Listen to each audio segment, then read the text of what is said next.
పోనీ ఈసారి ఇక్కడ కట్ చేయమని ఇక్కడ కట్ చేసుకుని వాడిని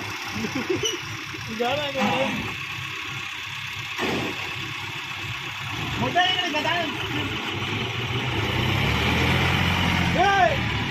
పోనీ